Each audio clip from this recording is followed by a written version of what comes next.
palavra triste quando se perde um grande amor. Na estrada longa da vida eu vou chorando a minha dor. Igual uma borboleta vagando triste por sobre a flor. Verdadeiramente o Espírito Santo, desde o período das capitanias hereditárias, foi uma capitania que ela ficou limitada à faixa de terras determinada pela coroa portuguesa. Nunca houve, por parte dos donatários do Espírito Santo, a tentativa de fazer movimentos de entradas e bandeiras. O Espírito Santo ficou situado naquela faixa de terra. Depois, para a proteção de Minas Gerais, onde se tinham as minas, a coroa mais uma vez determinou que o Espírito Santo não fizesse estradas. Ele tinha de servir de um escudo protetor para a região mineira. E, com isso, a parte norte do estado, principalmente, ela ficou abandonada. Essa terra toda só tinha matarias e não se avançava para cá. A ponte feita sobre o Rio Doce foi feita em 1928. Somente a partir desse período o Espírito Santo começava a entrar nessa região. E teve um grande concorrente, o estado de Minas Gerais, que nessa ocasião queria vazar para o mar. Ele pegaria metade do Espírito Santo, exatamente do Rio Doce até a divisa com a Bahia, atravessaria até o mar para fazer um porto. Isso causou uma grande instabilidade nessa região, porque os dois estados brigavam acirradamente por essa região aqui na Serra dos Aimorés. Nesse mesmo tempo, surgiu o Delino Alves de Matos, um baiano que, aproveitando essa confusão toda que existia, ele recorreu a Getúlio Vargas, que era o então presidente, e pretendeu aqui instalar um novo estado. Resolveria o problema do conflito.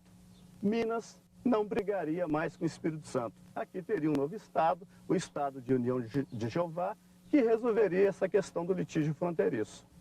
Meus colegas lavradores, o bom Pai nos agraciou com a oferta do paraíso. Disputam o mando desta amada terra os estados do Espírito Santo e das Minas Gerais. Suas polícias e suas autoridades sempre se esqueceram dos deserdados. Quando uma autoridade separou um lote para um pobre, quando se preocupou com a fome, com a doença, ou até mesmo em construir uma estrada nesses confins. Adilson, nesses 10 dias que nós passamos gravando o documentário no município de Ecoporanga, muita gente descreveu o Delino como um mulato e me surpreendeu.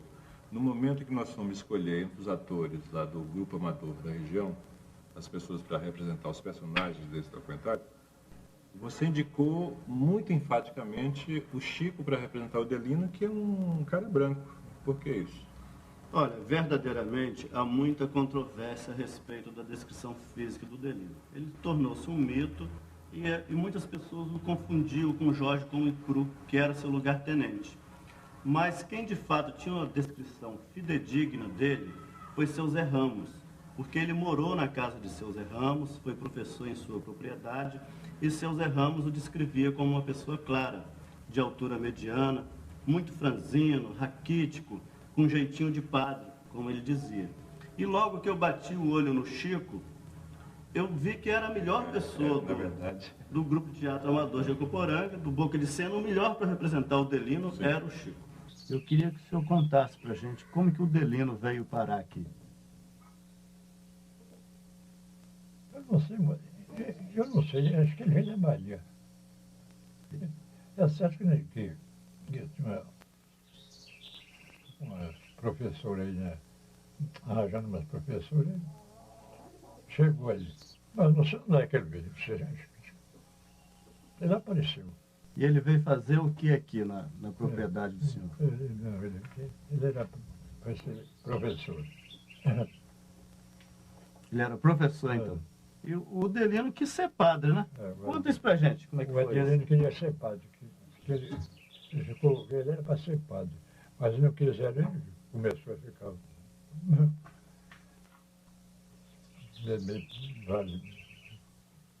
variado. Ele foi bom professor? Foi bom professor. Começou muito bem. Tinha muito aluno, seu Zé? Já pouco.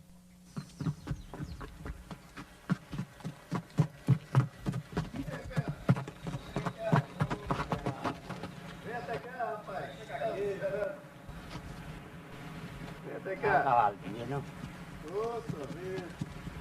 Uma piada do cavalo. Tá bom mesmo?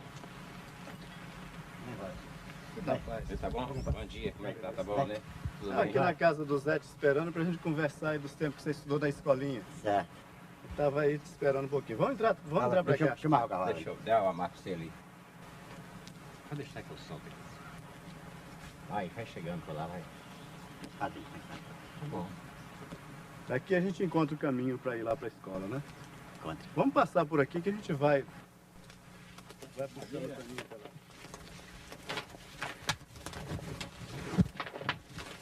Ah, que fogão, não. É, isso. Tem steak. É, aqui tem um steak que era da... Feita, tá, os cacos depois, foi feita uma base ainda de cimento depois, né? Tinha base de cimento, que aí fazia o assoalho, né? Isso, então. E esse é o esteio. Diz seu Zé que a casa desaprumou, a escola desaprumou, porque o carpinteiro que ligou os esteios com as travas não fez direito. Aí ele foi entortando depois. O Delino foi embora, foi entortando. E aí até que caiu, né? teve de cair, não teve jeito. E também nesse mesmo local aqui, que foi, era a escola, também a igreja. Depois funcionou a igrejinha também aqui, nessa mesma área aqui, A né? igreja era para cima um pouquinho. Isso também aqui, quase o mesmo local também aqui, nessa direção aqui também era o local que era a igreja católica, a igrejinha foi fundada aqui. Você lembra? E a antiga casa velha, antes daquela a casa velha também, que eles moravam também, era bem perto, tudo aqui, era, né? Está tudo encostado primeira aqui. casa É, era isso ali, então, né? aqui pro lado de cima do trançado, aqui tudo nesse meio aqui. A mesma dessas pedras que a gente está vendo aí, justamente era das casas velhas que tinha, né? As fundadas, quer dizer, era feito de madeira, né? Tudo de enchimento, mas ainda tem algumas pedras que foi da época que foi construída, as mais novas. Tá certo. Agora, Vena, uma coisa, você que foi aluno dele, eu queria que você me falasse como é que era o jeito dele alfabetizar vocês, o que ele ensinava. Ah, ele é bom professor. É? Você lembra com facilidade, você gravou com facilidade o ABC, como é que ele fazia para ensinar? Ah, ele ensinava muito bem. Conta aí, tinha algum negócio especial para vocês lembrarem as letras? Tem uma história que para lembrar as letras ele fazia algumas coisas. Ele fazia um ABC, quisesse fazer tipo uma flor, ele fazia a letra todinha, tudo enfeitado. Se quer fazer natural, ele fazia natural, né? Você lembra, pai? Não, não é do Ele meu tempo. fazia, ele dava a curva no A, no B, fazia tudo assim, no R. Você acha que viu um ABC todo enfeitado? Ele falou, então faça nós ver. Fazia ABC todo florido. Fazia. O Cirilo me contou que já ficou algumas vezes de castigo. Ele de vez em quando botava o aluno de castigo. Botava. E tinha um negócio de um cachorro que ele desenhava na Um parede. cachorro na parede assim. Agora, naquele tempo, botava os alunos, quase malinesa qualquer no Brasil, botava de castigo perto do cachorro. Mas a figura, né? Desenhava o cachorro. Aí nem ficava nervoso, chorava. Fica quietinho aí. Ao ficar bonzinho, você vai ficar meio de gente, vai ficar meio dos cachorros. Eles choravam. Aí naquela semana, quem é que ia ficar de joelho mais? Tinha que fazer. Aí botava o joelho perto do cachorro. Ficar de lado assim, feliz. Nesta casa que hoje está abandonada, morou Ana, que foi a grande paixão de Udelino. Udelino Alves de Matos vinha aqui aos domingos. Entrava pelo jardim muito bonito que havia. Nesse jardim, além do jardim, havia uma varanda alpendrada com muitas flores, muitas begônias, cuidada pela família de Ana. Ele aqui vinha principalmente aos domingos, nutria essa paixão e participar dos almoços domingueiros da família. Nesse tempo, a família pressentia essa paixão e não a via com bons olhos. Ô, meu louro, por que a minha família não gosta do professor Delino? Eles sabem que ele gosta muito de mim e que eu gosto muito dele. Não sei o que fazer. Não sei por que eles não gostam dele. O que eu faço, meu louro? O que eu faço? O Delino! O Delino! Tentei entrevistar a dona Ana, quer dizer, eu procurei, através da família dela lá em Ocoporanga, contatá-la. Mas eu senti muita resistência, eu senti que é um caso muito doloroso. Quer dizer, você que entrevistou pode me explicar o que está por trás dessa resistência? Olha, de fato, naturalmente é difícil conversar com Dona Ana, até porque ela mora no norte do país, lá no Pará.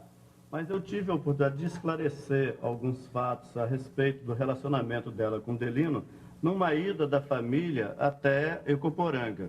E o que aconteceu de fato é que Ana foi a grande paixão do Delino. O Delino nutriu essa paixão e pretendeu se casar com Ana. Só que ele usa um amigo como casamenteiro. Ele pede a um amigo que vá até a casa da família e faça o pedido de casamento. E esse amigo também, secretamente, nutria paixão por Ana, era também um apaixonado. E ele acaba fazendo o pedido para si. E acontece que a família, já tendo a visão ruim de Odelino, achava ele um desvairado, um lunático, concede imediatamente a mão da Ana ao amigo que foi fazer o pedido de casamento, a seu Procílio. E isso torna esse fato muito doloroso para eles hoje lidarem com ele. Porque, embora ela viva bem com seu Procílio, tenha muitos filhos e netos, essa paixão ficou como um esqueleto no armário da família a vida inteira. E foi esse fato, digamos, o desencadeador da dedicação, assim, quase que integral do Odelino à causa dos poceiros naquela região? A decepção amorosa que ele sofre acaba fazendo com que ele abandone lá o alto do Córrego de Santa Rita. Ele deixa a escola em que ele trabalhava e vai para o Córrego da Explosão, onde ele já havia estabelecido os poceiros e onde começaria a fundar o Estado União de Jeová. Eu lembro assim que ele gostava sempre da minha tia, não namorar com ela, né? Ele era meio carrasco para aluno, assim, para ensinar ele a dar direitinho, que é certo, né? Agora sempre nós, para ver se ajudava ele lá, né? Para a menina agradar. Ele tratava nós muito bem demais. Não botava de castigo, nada não. Então você ficava livre? Eu ficava livre com o cachorrão lá perto. Então quer dizer que vocês ajudavam ele nesse namoro? Fazia o que ele podia, né? Para não ficar joelho também, né? O Delino, ele era tipo Antônio Conselheiro. Era um Antônio Conselheiro mirim. Tá vendo? Não tinha... Porque o Antônio Conselheiro até tinha conhecimento das coisas, era uma mais... tinha um pouco de cultura. E o Delino, ele era uma pessoa semi-analfabeta. Agora, a ideia do Odelino fazer um novo estado, o que o senhor achava disso? Não, eu achava que a ideia dele era muito boa. E deixou isso aqui, ó. Quando ele foi embora, aí na Pedra da Viúva, tinha uma grande feira, aqueles poceiros, tinha verdura, tinha tudo com fartura. Depois que ele foi embora, que os homens tomaram conta, acabou tudo. Até hoje está lá que o senhor vai ver o Cotaxé. O senhor achava que o Cotaxé podia ser uma capital de estado? Icoporanga podia ser no Cotaxé. Se não é aquilo, se ele continua, Icoporanga era Cotaxé. Eu fiquei impressionado com a quantidade de fotos que o fotógrafo fez do nosso trabalho, aqui acompanhando o documentário. Que é uma espécie até de compensação, porque nós não encontramos foto nenhuma daquela época, né? Infelizmente não havia fotógrafo naquele período na região. Sim, por isso que não tinha... Nunca encontramos foto de maneira nenhuma, são raras as fotografias. Agora, desse pessoal aqui, que eu estou vendo algumas fotos do período anterior da sua pesquisa, que nós não conseguimos reencontrar, quem mais te impressionou, Adilson? Olha, de fato, quem me impressionou muito foi o tropeiro, Jovelino Cordeiro da Silva, que aqui está ao lado de sua esposa, a Dona Maria. Certa vez eu trouxe o fotógrafo Tadeu Bianconi até aqui para fazer um registro de Jovelino. Infelizmente, recentemente nós tivemos a perda desse senhor, que era a verdadeira enciclopédia para a história do contestado. Jovelino residia nessa pequena casa que ainda preservava o chão batido. Ele achava que uma casa de chão batido tinha grande vantagem de quando você deixa cair uma louça, ela não se quebra. E já a casa ao lado, que é uma casa mais moderna, ele achava que ela apresentava o problema de quando deixa uma louça cair e se partir. Essa era uma das histórias do Jovelino, porque uma das coisas que ele melhor sabia fazer era contar história. Eu tive essa lição de contador de história, de proseador com ele, de maneira que eu jamais vou esquecer. Sempre que nós chegávamos aqui, sentávamos perto, olhando para a Prata dos Baianos, conversando sobre as coisas daquele tempo. Ele fez muito carreto para o Odelino Alves de Matos. Neste período, a função do tropeiro era de uma importância vital, porque todo o transporte era feito através dessas tropas de burro, que se largavam pelas picadas afora, levando querosene, levando sal, transportando tudo que era necessário para a colonização. E Jovelino, além disso, era uma pessoa que tinha uma capacidade de locomoção e de fazer relacionamentos, que era uma coisa imensa. Ele tanto teve relacionamento com os oficiais da captura, com as pessoas que vinham na época para perseguir os jeovenses, as pessoas que tentavam fundar o Estado de União de Jeová, como ele teve relacionamento com os jeovenses. Ele se deu muito bem com Delino, foi amigo dele, deu conselhos, e ele se ressentia de não ter nascido aqui esse Estado. Ele, pelo menos ia ser um troço diferente, um troço que a gente não sabia no que ia dar, porque não deu, no jeito dele de contar as histórias. Uma das coisas que ele me contou, que provocou até no dia dessa história, dessa prosa, como ele dizia, ele me contou que ele, durante sua vida de tropeiro, teve de matar 5 homens. E nesse dia, um dia de muita emoção, as lágrimas rolaram dos olhos dele. Ele dizia que um dos homens que ele matou foi por futileza, uma maneira de dizer que foi futilmente, que foi uma futilidade. Os outros 4 foi para defesa da tropa, defesa de roubo, defesa de tocaia. Mas esse homem que ele teria assassinado por futileza foi numa conversa de bar, em que eles tinham bebido muito e o parceiro arrancou de uma faca para desfechar nele. E ele então tira o revólver e atira no homem. Mas ele conclui a história, depois de ter chorado, depois de ter se emocionado, ele olha para mim, sorri e diz: mas seu menino, futileza por futileza, é melhor eu ter ficado vivo. E ficou vivo até fazer 100 anos.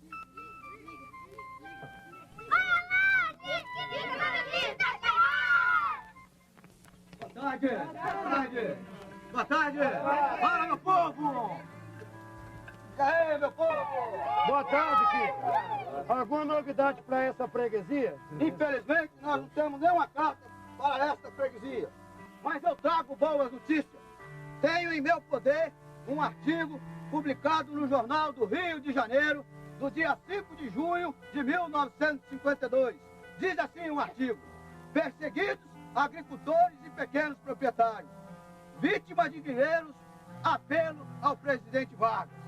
Encontra-se nessa capital, hospedado no albergue da Boa Vontade, o senhor Udelino Alves de Matos, que veio ao Rio especialmente para entregar ao presidente da República um memorial contendo 886 assinaturas de lavradores radicados na zona contestada entre o estado de Minas Gerais e Espírito Santo.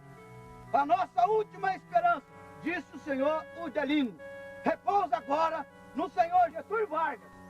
Tenho fé de que ele não nos faltará com seu auxílio e o poder da sua autoridade em defesa dos nossos direitos de trabalhadores.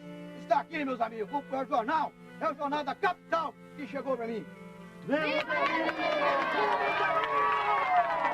Nesse período de constituição do Estado da União de Jeová, já existia televisão no Brasil e o rádio era popular desde os anos 30. Como é que chegavam notícias lá naquela região, Adilson? Olha, com certeza não havia rádio, porque do que eu consegui apurar, quem leva o primeiro aparelho de rádio para a região é o Delino, após uma viagem que ele faz ao Rio em 1952. Então, naquele período todo anterior, e ainda durante a fundação do Estado da União de Jeová, o carteiro é que dava as notícias.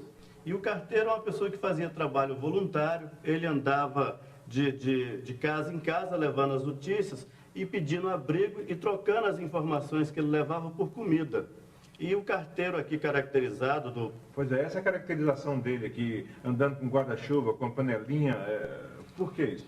O Beto está bem caracterizado aqui, que é o ator que faz o nosso carteiro Quincas Canudinho. Era verdadeiramente assim, ele carregava as panelinhas, que ele fazia a comida dele, com guarda-chuva para se proteger do sol, sempre descalço, e era muito bem recebido pela população, porque ela precisava muito desse papel dele, de andarilho voluntário que levava notícias. O Quincas, ele levava a documentação oficial que o Delino escrevia. Ele também noticiava as viagens do Delino, que havia de recorte de jornal, de notícia nova. Ele levava todos os povoados. E tinha ainda um papel fundamental na propagação do hino do novo Estado. Porque ele tocava flauta e ia de povoado em povoado tocando o ritmozinho do hino e propagando a letra do hino. Portanto, não foi à toa que, ao fazer seu governo provisório, o Delino iria nomear Quincas Canudinho, o carteiro, como seu homem da comunicação. Com a benção de Santa Cruz, nossa mãe padroeira, vou proceder à nomeação do meu governo. Nomeio para secretário-geral meu irmão José Alves.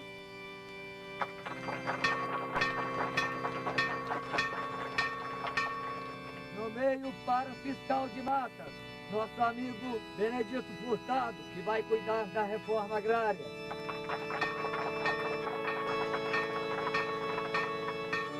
Nomeio para juiz nosso irmão José Furtado, homem de natureza justa, que vai fazer nosso estado andar no caminho reto.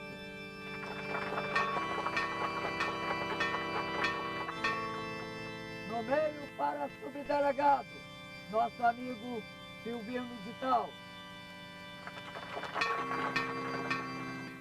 Eu lembro quando ele entrou nessas matas aí, em 52. O senhor era proprietário na época? Era proprietário. Eu vim para aqui, comprei essa terra que confrontava com quando eles invadiram, eu comprei em 50. Em 52 eles entraram aí na mata. E ele chegou a entrar na propriedade do senhor? Começou, só a entrar. Mas então eu fui lá com uns amigos, sabe? E juntei uns homens lá para amedrontar ele, né? Porque mas ninguém foi armado, não. Só eu levei uma espingarda, meus companheiros, ninguém levou arma nenhuma. Falei, nós não vamos para brigar, não. Vamos lá. Meu sogro foi também, minha esposa, que ela está até... Então os vizinhos, se confrontando tudo, falaram, não, vamos lá. Mas... Aí nós começamos a derrubar o Adelino. Vamos fazer o seguinte, aqui quem fizer mais é dono. Aí começamos a bater o machado e pá, daqui para lá. Daí meu sogro chamou ele, meu velho crente, falou, Adelino, coisa, deixa isso para lá, meu filho, você é um homem novo, deixa o pobre do rapaz, ele tem muito filho, você não pode tirar a terra dele não. Você tem muita gente para aí, ó, que tem essa terra grande, esse povo, você vai invadir para lá, meu filho, deixa o pobre do rapaz aí, tem dó de meu genro. Aí ele obedeceu, né? Aí eu ainda fui até cá mais para frente, mostraram um lugar lá, né? Eu ainda pensei, eu sou muito doido, você me chama sozinho aqui, se eu me meter o pau e me matar na estrada. Eu fui sozinho com ele. E ele chegou a marcar a propriedade do senhor? Ele marcou lá, estava derrubando, já tinha feito um barraco. Dizem que o jeito que ele costumava marcar também era botar uma cruz, né? Isso chegou a ser feito na sua propriedade? Sim. Isso lá eu vi, eu tinha um fome, começou a sol tá no lumiano, ele fez com 3, 4 estaquinhas assim, botou as varas assim e uma cruz assim. O senhor, uma época, escreveu uma carta para o Delino. O senhor estava com um problema, e o que ele respondeu nessa carta para ajudar o senhor? Não, ele me respondeu que eu tivesse calma, que o negócio não ia adiante. Não, de fato não foi, acabou. E ele prometeu aparecer lá com quantas pessoas? 120. Que problema que foi? Não, porque teve um pessoal de lá de Vila Pereira, me invadiu uma propriedade lá no Volta Grande, uma propriedade pequena, uns 50 alqueires. E me falaram que tinha sido o pessoal que ele mandou. E não foi. Você vê o que é? Fizeram um enrolo. Aí ele falou assim, eu vou parar com 121 e vou, se tem condições, pode deixar o negócio comigo. Depois nós encontramos, aquilo é conversa, é gente lá da Vila Pereira de Minas Gerais. Eu não comando aquele lado de lá, eu estou do lado de cá. Eu estou aqui do lado do Espírito Santo. Mas pertence Minas para lá onde está a esposa, não vou lá. Aí acabou o negócio. Ele mandou um rapaz lá na Volta Grande dele e falou com os moços, você se retira daqui que não vai dar certo. Isso aqui é de uma pessoa pobre, bom, empregado e precisa disso. Sai fora, aí sai pronto, acabou. Agora ele queria fazer o novo estado, né? O tal Estado da União de Jeová. O que o senhor sabe dessa história? Eu lembro na época, quando eles eram ali na casa de tábua, ao lado direito, quem desce, onde tem o curral da sede, ali que era o barracão deles. Eu sei que ali tinha de tudo ali dentro. Aqui neste ponto, o Delino Alves de Matos montou a sede de seu governo provisório. Era uma casa de tábua, um barracão de 11 metros por 8. Nesse barracão ficou todo mundo que fazia parte do seu staff. Foi hasteada a bandeira do Estado e eram feitas todas as reuniões. Com a destruição do barracão, o curioso é que mais tarde, o proprietário da fazenda que foi formado no local preservaria o nome.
prende não, João Miguel. Nós somos muitos ladrões, você não tem cadeia pra prender nós, não. Tem preso já. Mas ele prende, eu fiquei presa. Mas deixa eu contar o certo porque eu roubei essa bandeira. Deixa eu contar. Por que você roubou? Roubei a bandeira por causa disso. Eu vinha viajando há muitos anos atrás. A cavalo, montado no jeguinho, cansado, com muito cacai, que eu vinha da Bahia. Que eu sou baiana legítima, hein? Então vim. Quando eu cheguei na minha casa do senhor João Miguel, pedi um gazais. Ele olhou pra mim e disse assim, eu não posso te dar uma posada, porque eu sou um homem fraco, eu estou a receber o senhor São João na minha casa. Eu falei, então o senhor pode me receber, que eu também sou uma visita, posso te visitar. A dona dele, muito entremetida. E as duas filhas, respondeu assim, baiano na minha casa não entra, que eu já moro na prata e o lugar é cansado, não pode receber gente estranha. Eu soltei o meu jeguinho no quintal e sentei na porta. Quando eu olhei para cima, avistei São João.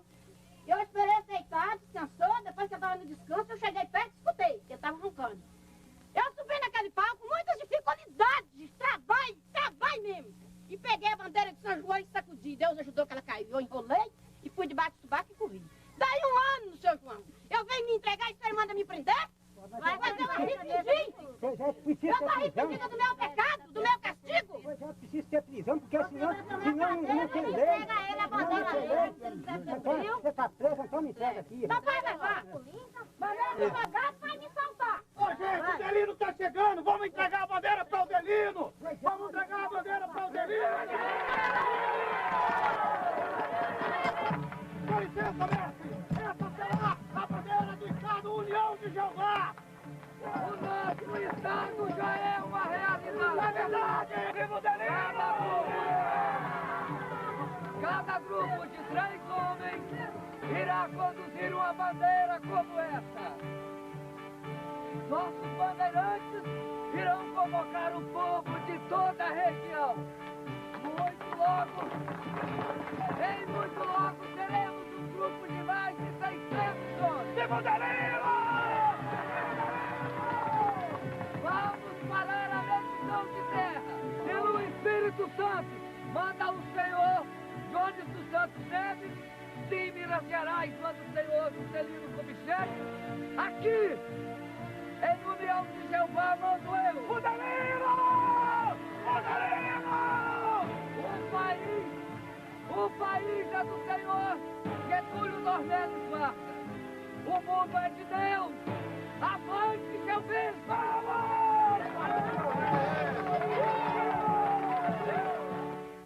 Esta encenação da brincadeira do roubo da bandeira, feita pelo pessoal da Prata dos Baianos, representa o espírito de fraternidade e congraçamento que imperava aqui nos tempos em que o Delino Alves de Matos quis fazer o Estado União de Jeová. Essa brincadeira hoje não existe mais praticamente em nenhuma povoação do contestado, do antigo contestado. Mas Prata dos Baianos, um povoado que foi colonizado por imensa maioria de baianos, 90% da população vinda para cá era de baianos, manteve essa tradição, faz essa brincadeira até hoje. Essa bandeira, uma bandeira verde com faixa branca, foi feita por Frei Inocêncio de Comiso.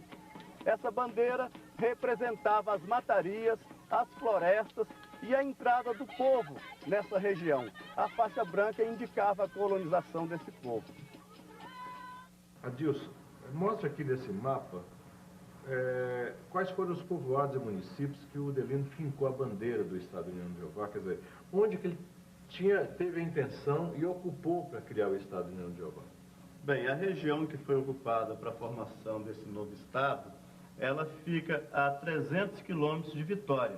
Caminha-se para o noroeste do Espírito Santo, lá na ponta do noroeste, onde hoje está o município de Ecoporanga, que foi epicentro do Estado União de Jeová, tendo aqui o Cotaxé, que seria a capital do Estado. E nós teríamos ainda os municípios de Mucurici, atual Mucurici, Montanha, Pinheiros, parte de Boa Esperança, de Nova Venécia. E entrou também um pouco no estado de Minas Gerais. Né? Evidentemente, em Minas Gerais, parte de Nanuque, de Carlos Chagas, de Teófilo Otoni. Então, toda essa região aqui na Serra dos Aimorés, que dava 10 mil quilômetros quadrados de território, ela é que seria o território do Estado União de Jeová. Aqui nessa revista tem uma representação. A gente pode ver aqui na revista, nessa parte achoreada aqui, está mais ou menos demarcada a área, né, onde o Delino constituiu brevemente o Estado União de Jeová, que era um estado de camponeses. Eu não cheguei a ver a bandeira não, mas já tinha notícia da bandeira. Nem quando falava da bandeira, que ele saía com aquela bandeira, assim, fazia um grupo de 10, 20, 30 pessoas e saía, né, pelas casas com aquela bandeira, e sempre rezando e sempre fazendo, catequizando o povo para a religião dele, União de Jeová. E o estado que ele queria fundar aí tinha o nome de União de Jeová. O Delino é uma pessoa importante. Nós trabalhamos muito juntos, mas ele, no trabalho dos camponeses.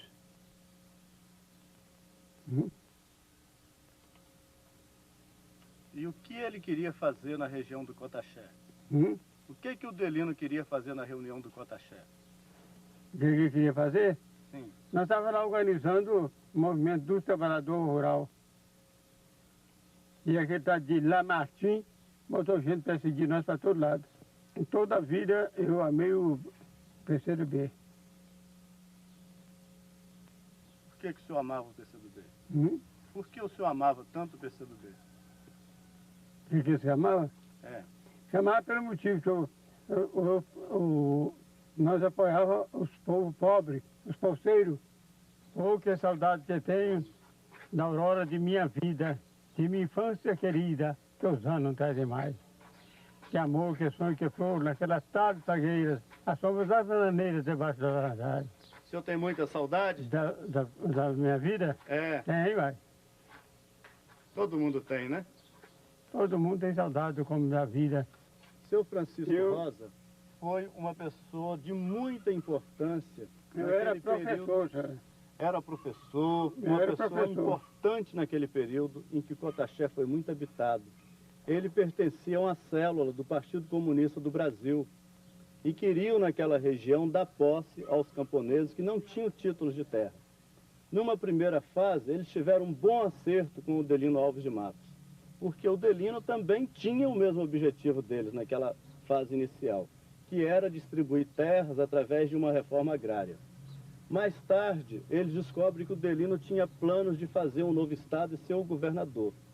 Então, a partir desse momento, o Partido Comunista do Brasil, da região, se distancia do Delino. O senhor tinha um certo medo dele? Não, eu não tinha medo, porque, graças a Deus, eu nunca não devo nada a ninguém, nunca fiz nada, eu nunca vim para aqui trabalhar. Eu nunca cometi erro nenhum lá onde eu nasci. Nasci e me criei até 30 anos, porque eu vim para aqui com 30 anos. Mas ele não era violento, não. Do meu conhecimento... Violento era o Jorge Comicru e o João Piedade. Piedade. O Jorge, assim mesmo, eu não conheci nenhum dos dois. Nem o Jorge, nem o João Piedade. João Piedade. Adilson, entre as várias barbaridades cometidas por Jorge Comicru, teve uma que parece que ficou na memória de todo mundo na região, foi a violência dele contra o cigano. Qual foi a origem dessa história? Bem, essa história remonta ao segundo noivado de Delino Alves de Matos. Na localidade de Imburana, ele se apaixona por uma moça, filha de um comerciante local, o comerciante Dozinho. E o casamento já estava para ser arranjado, tudo muito adiantado, quando o Delino teve de viajar ao Rio de Janeiro. Foi visitar o Getúlio Vargas. Visitar Getúlio Vargas, buscar uma audiência com o presidente. Na ausência dele, aconteceria o estupro de sua noiva. E a noiva acusou um cigano de um bando que estava acampado nas proximidades de Imburana.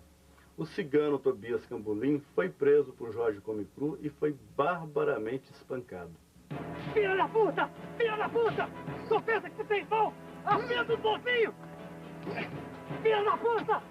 Eu vou te enfiar essa merda no rabo! Fala, seu malfeitor! Vou te colocar em cima do formigueiro! Tirar uma pé! Pelado! Fala, seu filho da mãe! Você não entende!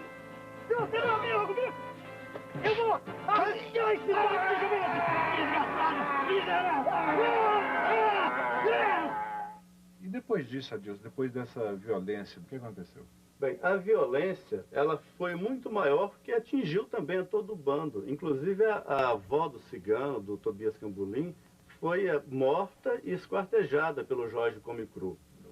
E mais tarde se descobre que não tinha sido o cigano o causador do estupro. Verdadeiramente tinha sido um dos homens do Delino, com quem a moça estava mantendo, a pretensa noiva mantinha um caso secreto. Então isso descoberto, quando foi descoberto já era tarde demais. O cigano, que foi surrado, espancado, todo o seu bando humilhado, fez uma terrível vingança contra o bando de Udelino. Ele se incorporou à polícia, ajudou a matar por envenenamento os cavalos do bando de Udelino e mais tarde esse cigano acabaria fazendo com que Udelino perdesse o mais precioso de seus homens. Nas minhas andanças pela região do Contestado, para pesquisar, para escrever o romance Cotaxé, eu me encantei com Ribeirãozinho. Aqui eu acabei construindo uma boa amizade com meu amigo Xará, o Adilson, que move essa mercearia aqui no Ribeirãozinho. E eu acabei vindo aqui, trocando muitas ideias com o nosso compadre Duval e explicando a eles, Delcio, como é que as coisas aconteceram no Ribeirãozinho. Porque moradores novos do Ribeirãozinho, eles não sabiam a importância que esse lugar teve no estado União de Jeová. Aqui foi, na verdade, sede do município que hoje é Ecoporanga. Quando Joeirana deixou de ser do Espírito Santo e virou Ataleia, isso aqui tinha virado a sede. E foi nesse local que o Delino Alves de Matos iria protagonizar uma das cenas mais violentas da história do estado União de Jeová. Nesse local estava preso um homem de Udelino e ele veio aqui libertá-lo. Ao chegar aqui, Delcio, você sabe que a situação naquela época era violência, era de muita violência mesmo, principalmente quando envolvia a polícia. E ele chegou aqui disposto a tirar o homem da cadeia de qualquer forma. E para isso eles invadiram o cubículo, arrastaram um jagunço que tinha traído o bando deles até a feira, amarraram esse jagunço e ele teve os 2 joelhos quebrados e depois a língua cortada. Pois é aqui nesse local que o Jorge Comecru, comandado por Udelino, entrou pela feira fora, que aqui funcionava uma feira. Ele vem por essa feira fora para libertar o homem que estava aqui, conforme eu contei aquele caso de lá, dentro da mercearia. Dona Clemência, faz favor. A senhora, como moradora antiga aqui, eu queria que a senhora indicasse para a gente onde que era o ferreiro. Ali morava ali, ó. E o nosso cubículo, a nossa... Aquela lá, ó, debaixo daquela árvore. Não tem aquela árvore mais de baixo?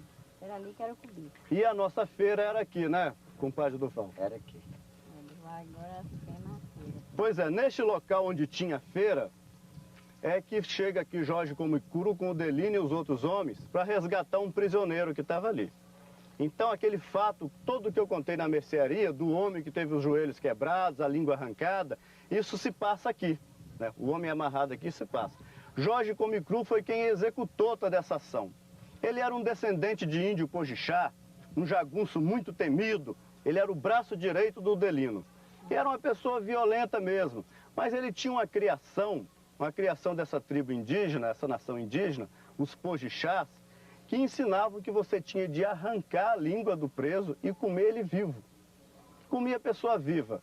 Então eles deslocavam o queixo da pessoa, para ele não poder gritar, arrancavam a língua e aí começavam a comer a pessoa viva. Ia descarnando e comendo. Quando a pessoa morria de hemorragia, eles então cortavam em pedaços e espalhavam na trilha de mata para espantar outras pessoas, outros colonos. Na época era mata, né? Era mata pura. E os Pojixás foram os últimos índios a serem catequizados pelo Frei Inocêncio de Comiso. O Frei Inocêncio de Comiso teve muita dificuldade para levar os Pojixás lá para a missão de Nanuque, onde tinham os índios Naque-Nanuques. Foi uma dificuldade muito grande e ele aqui ficaria ainda, o Jorge Comecru. Ele foi criado por um padre Zacarias, mas mesmo assim aquela índole dele, aquela criação ainda continuou.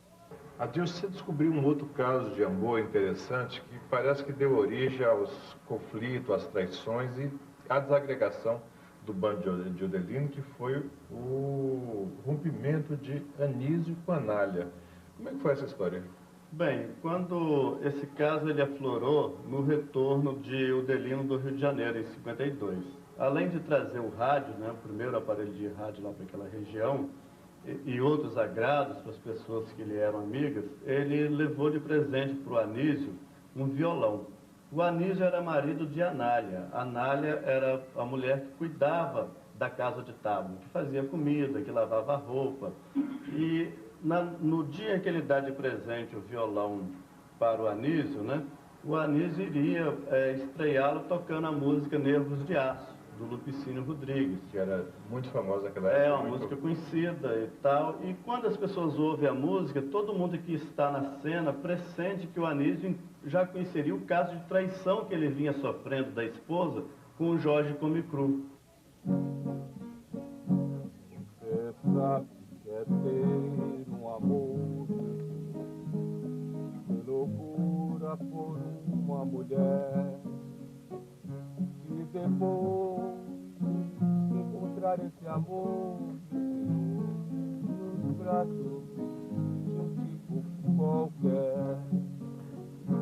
Você sabe que é ter um amor e por ele quase morrer, e depois encontrarem os braços no mesmo pedaço.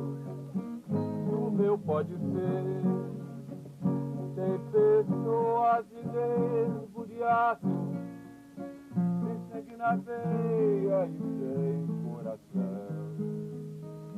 Eu não sei se passando o que eu passo, talvez não me venha qualquer reação. Então, logo depois, o Anísio iria embora. Ele rompe com a Anália, abandona a Anália, vai embora, ela fica com o Jorge Comicru. Chega a espancar a Anália. Ele espanca a Anália, dá-lhe uma grande surra antes de partir, e mais adiante ele é capturado pela polícia militar e é transformado em informante da polícia. E ele, como ele tinha informações preciosas sobre o bando, sobre a localização da casa de tábua, ele acaba contribuindo muito para o esfacelamento do sonho do Estado União de Jeová. E o Jorge Comicru, que trabalha, foi ferido aqui. É, ele foi ferido aqui, ó, nesse lugar aqui. Até, se não me engano, dizem que quebrou, atingiu a espinha da cauda e ele ficou andando cadeira. O senhor chegou a conhecer o Jorge Comicru? Conheci aí. Lá eu conheci ele. E ele era uma pessoa de bom entendimento? Não, acho que eu conheci ele poucas vezes, né? Eu sei que ele era um moreno, mas ele não se igual esse moço aí, mas ele é mais moreno que esse rapaz que está com o sobrinho aí. Agora diz que ele era muito bravo. Né? Era tipo de um índio. Tipo, se eu olhava ele parece um índio. Né? Parece um índio. Eu não sei se tem até parente dele aí, não sei, mas que ele era. Para mim era boa pessoa, que nem o dele, nem ele nunca me ofendeu nada, sabe? Cotaxé foi o epicentro de toda a violência ocorrida na formação do Estado União de Jeová. Nesta localidade, ficou instalado o cubículo que receberia a maioria dos prisioneiros feitos nessa época. Para cá, foi conduzido Quincas Canudinho, carteiro, que trabalhava aqui na região. Para cá também foi conduzido Anísio. E nesta prisão, muitas pessoas seriam barbarizadas. A polícia fez mais barbaridade aí do que os próprios poceiros. Polícia da época, né? Que o tenente Jadir, se ele me perdoe a ausência, mas ele fez muita barbaridade, muita malvadeza com o povo. Chegava a polícia, eles tinham muito medo da polícia, e a polícia prendia aqueles poceiros, tinha até com relação com a mulher deles, e fazia os poceiros lamber as pisaduras dos animais, e fazia eles dançar numa casa lá, assim, a casa tinha até sangue, e bater nos poceiros, quer dizer que a polícia fazia isso, e o pessoal ficou com medo da polícia, por isso foi uma sombra para Cotaxé. Quando veio a encrenca da Martim, aí eles tiveram medo da polícia, porque já tinha aquele negócio que a polícia ia pelos fazendeiros. Dizem que era paga pelos fazendeiros, paga pelo Vili, né? Que era o dono da fazenda antiga. E isso fazia absurdo todo jeito. A pisadura do animal. Eles viajavam nos animais, que aquele tempo não tinha, eles contavam assim, né? Viajava daqui de São Francisco, nos animais. Chegava em Cotaxé, a polícia chegava com os animais e ficava aquela pisadura. Você compreende? Aí eles prendiam os poceiros, faziam lamber pisadura do animal. A pisadura no lombo do animal. No lombo do animal. Lavar o animal, lamber. Era da marca da fera, né, de muita gente. Justo, e prendia aqueles poceiros e batia. A violência da polícia para desbaratar o Estado União de Jeová provocou uma CPI. Esses aqui são os documentos da CPI. O que você conseguiu apurar no levantamento desse material? Essa CPI foi instalada a partir de 9 de julho de 53, por uma resolução da Assembleia Legislativa do Espírito Santo.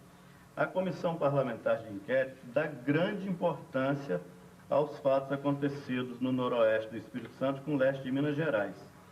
O fato é comparado à reprodução de uma nova Canudos. Sim, Então seriam preciso tomar providências rápidas e tudo.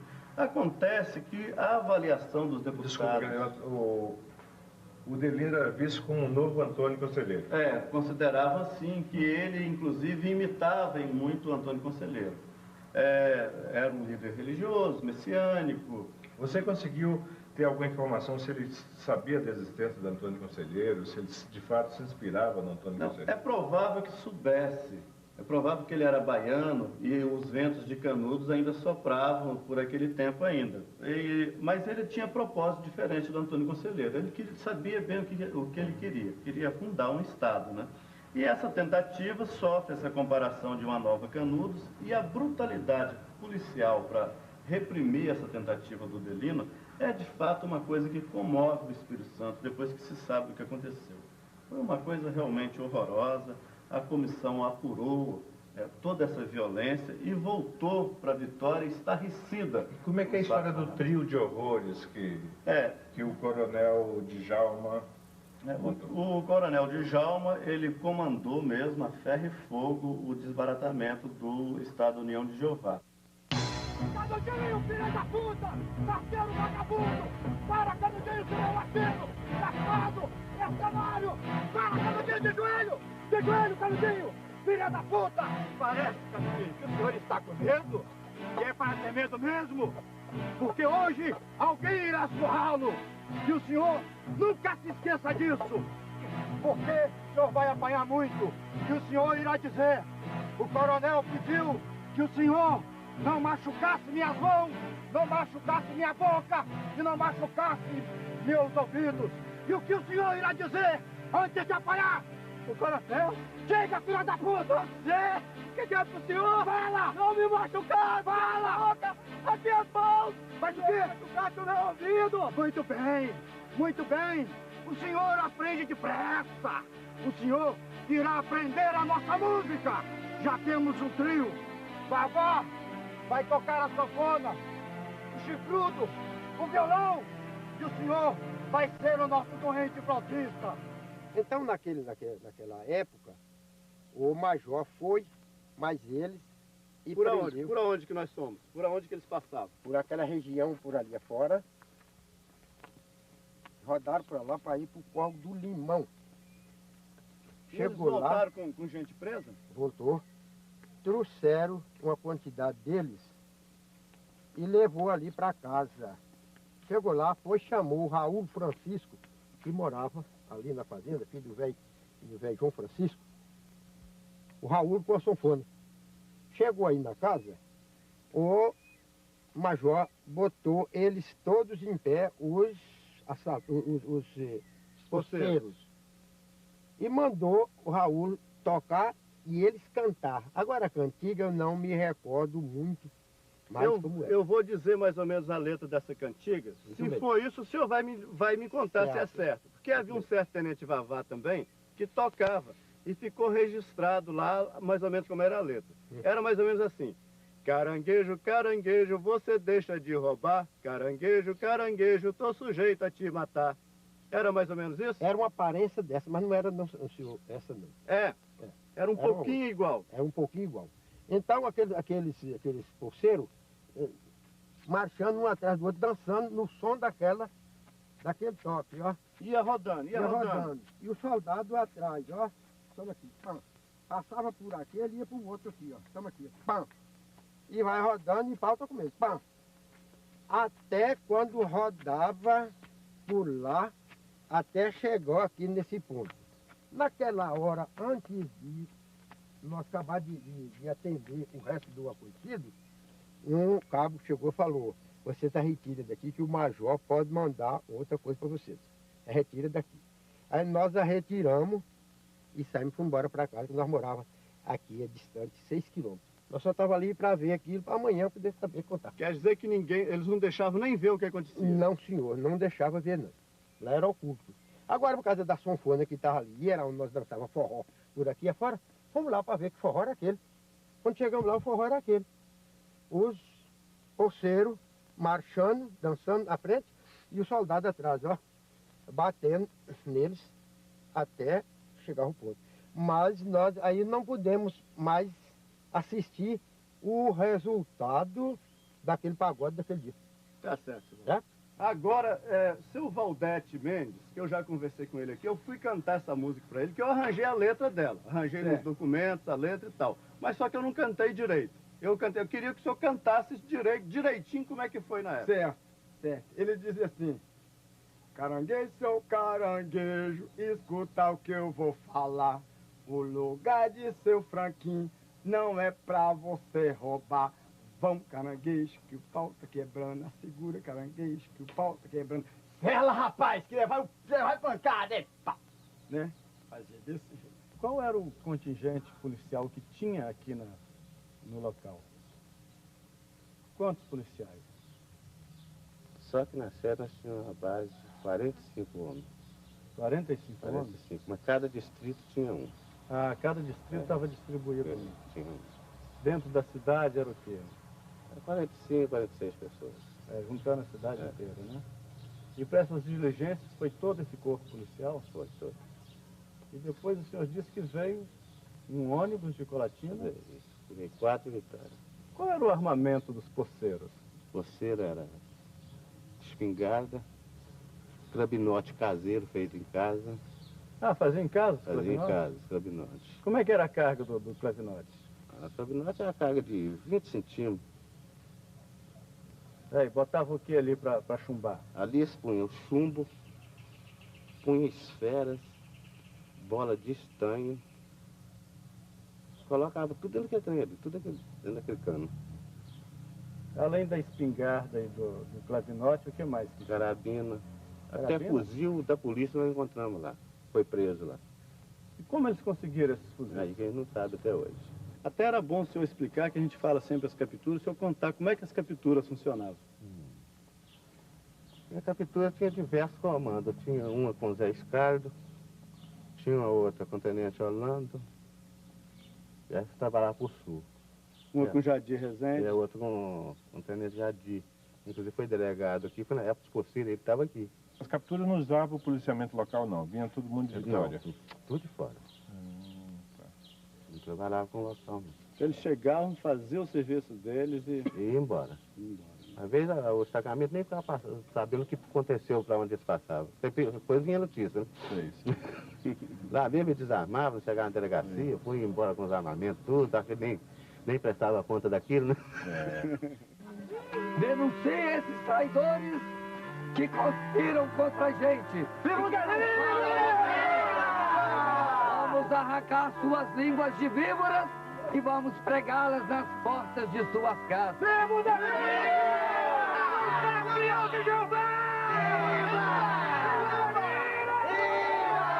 Neste vale fica o povoado de Santa Rita. Santa Rita é um dos 54 povoados que hasteou a bandeira do novo estado formado por Udelino Alves de Matos. Com a expulsão de Udelino daquela região do Cotaxé, ele viria procurar abrigo aqui em Santa Rita. Aqui e também no córrego 2 de setembro, que é um pouco adiante, ele ainda encontraria apoio dos camponeses. Esse apoio seria perdido quando o braço direito de Udelino, Jorge Comecru, comete um grande ato de violência. Na subida do 2 de setembro, Jorge Comecru iria cegar o carteiro Quincas Canudinho. Quando Jorge Comecru descobre que toda a história da filha de Dozinho era mentira, ele então se vinga de uma maneira muito cruel. Ele vai até a localidade de Patrimônio do Ronco, que fica nessa direção de Imburana, e lá ele mata o rapaz que foi o verdadeiro causador do estupro. Em seguida, ele vem para a vila de Imburana, entra na cidade, entra na vilazinha, e nessa esquina, onde Dozinho tinha comércio, ele apeia do cavalo, atira em tudo que havia dentro da venda. Ao fazer isso, ele convoca a filha de Dozinho para sair e ficar nua, tirar a roupa. Ele ordena que a moça tire toda a roupa e que siga seu cavalo na direção da saída de Imburana. Mais adiante, logo após ele deixar a moça abandonada no chão, o cigano, que havia sido surrado por ele, tinha montado uma tucaia. O cigano atira em Jorge Comecru e o mata. Aí começa o desmonte do grupo de homens fortes de Udelino. Era praticamente o fim do Estado União de Jeová. E que destino que teve a CPI? Bem, a CPI apurou que houve mesmo muita violência policial. Só que é o seguinte, a conclusão acaba inocentando o governo do Estado. 3 deputados dos 5 que compunham a CPI acabam dando um voto em separado. São os deputados Oswaldo Zanella, Benjamin Barros e Aníbal Soares. Eles dão um voto em separado que diz que seria impossível você inocentar o governo do Estado. Bem, com esse voto em separado deles e tudo, a CPI foi para o arquivo, carregou esses documentos, que lá haviam documentos assinados de punho do Udelino, e acabou, como tantas outras CPIs do país, caiu no esquecimento. O governo de Minas Gerais teve alguma participação nessa história? Não, o governo de Minas Gerais, por sua vez, não realizou nenhum tipo de apuração dos fatos depois disso. Ficou uma parte do território dele e se contentou com isso. Seu Francisco Rosa, na última grande investida contra o Udelino, lá naquela região, quando o Udelino já estava com muita pouca gente, pouquíssima gente do lado dele, ele atravessou a mata e foi lá avisar o Udelino que a polícia tinha chegado para um ataque final contra ele, que era para matá-lo. Então ele que dá a notícia ao Udelino do suicídio de Getúlio Vargas e pede para o Udelino ir embora da região, que ele não poderia com o poder de fogo que estava vindo. Soldados armados com metralhadora, com granadas, mas o Udelino, mesmo assim, não atento ao aviso de seu Francisco Rosa, porque com ele tinha tido um desentendimento num discurso em Cotaxé, mesmo assim o Udelino insiste em ficar. Fica e nesse último ataque, todos os homens de Udelino são dizimados. É quando ele foge pela mata fora, com João Piedade ferido, e ninguém tem mais notícias dele. Quando foi o sumiço dele daqui? O sumiço daqui foi em 54. Foi. E eu saí em 56. E a época, o tiroteio final que houve foi onde? Foi na casa de Itaba, cercaram, mas cercaram, era mata pura, não tinha, era carreiro dentro da mata. Mas o soldado não sabia como é que cercava lá, cercaram ele e deixaram um beco. Na hora que o tiroteio, ele saiu pelo beco, com a turma toda, eles não pegaram ninguém e foram embora. Quando eles fecharam o seco, chegou dentro do barraco, não tinha nada, só tinha as bagagens deles, as coisas. E não tinha ninguém, eles pensaram que tinha matado a gente, mas não matou ninguém. Aí ele só foi embora, saiu aqui para Icoporanga dentro da mata. O coronel já mandou um sargento para Santa Teresa Tocaiá. Chegou a tocar, foi quando ele passou mais 4. Atiraram nele assim, ó. Então teve outro tiroteio em Santa Teresa? Mas o tiroteio em Santa Teresa foi um arraso. Mas se eu pode acreditar, não sei que aquele homem tinha com ele, que não pegava uma bala. Ele saiu, fez um zigue-zague no meio daquele povo, e descambou assim, caiu dentro daquele brejo, desapareceu, pronto. E até hoje, daí para cá não teve mais notícia de Adelino. A pessoa que vem aqui, que conheceram informado de mim, até hoje, meu irmão, não sei. O rapaz sumiu, nunca me escreveu mais nada, não sei se ele é vivo ou morto.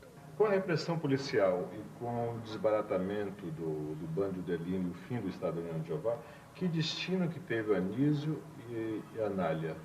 Olha, o destino de grande parte das pessoas que faziam parte do grupo de Udelino, que moravam na região, é destino ignorado, né? Migraram, foram embora para muito longe.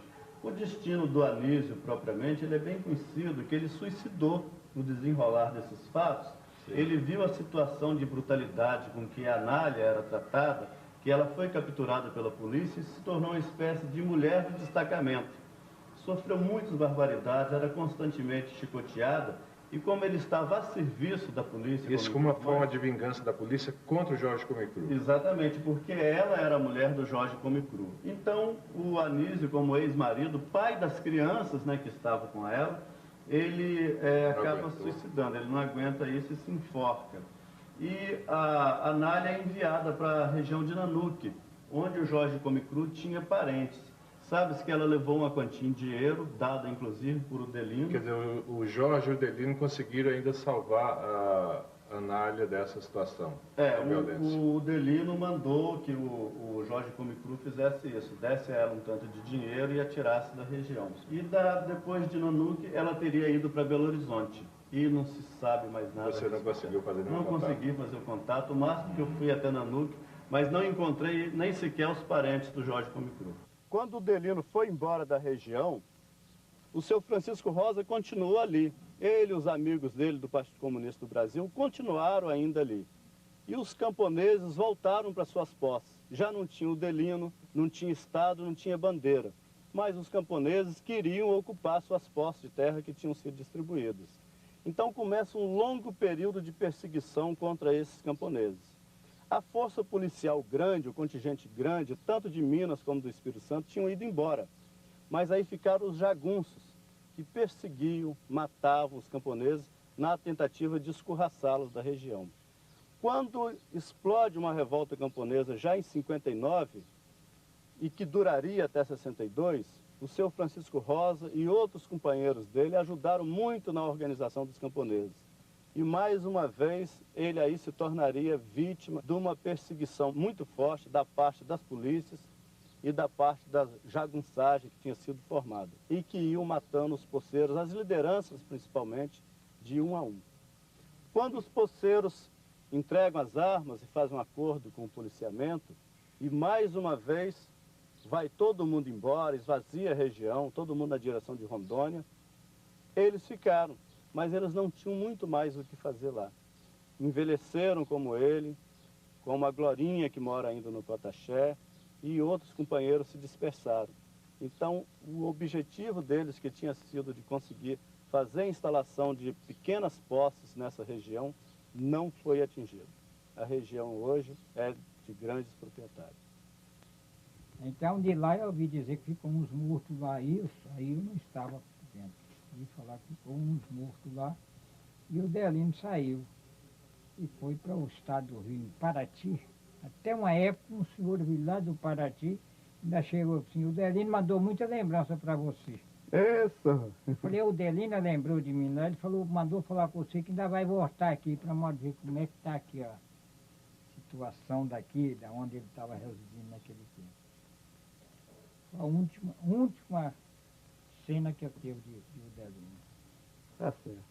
Após os últimos e mais pesados confrontos com a polícia militar, com as capturas comandadas pelo major Djalma Borges, nessa região do antigo contestado, o Udelino iria sumir daqui. Nunca mais se teve notícia de Udelino. Nas minhas andanças pela região, fazendo pesquisa para construir o romance Cotaxé, eu tive diversas versões do sumiço dele e de seu paradeiro. Alguns dizem, como o tropeiro Jovelino, que ele teria sido morto pela polícia mineira e enterrado dentro de uma mata. Outros dizem, como Francisco Rosa, que ele teria ido para o Paraná, para a colonização daquele estado, e lá numa desavença de terra, ele teria sido assassinado. Há quem diga também, como dizia o tropeiro Viela, que ele voltou para a Bahia, para a terra dele, e que está por lá até hoje. E há também quem diz, como agora ouvimos do senhor Zé Vermelho, que ele foi para Paraty, no Rio de Janeiro, e que ainda vive por lá e de vez em quando manda notícias.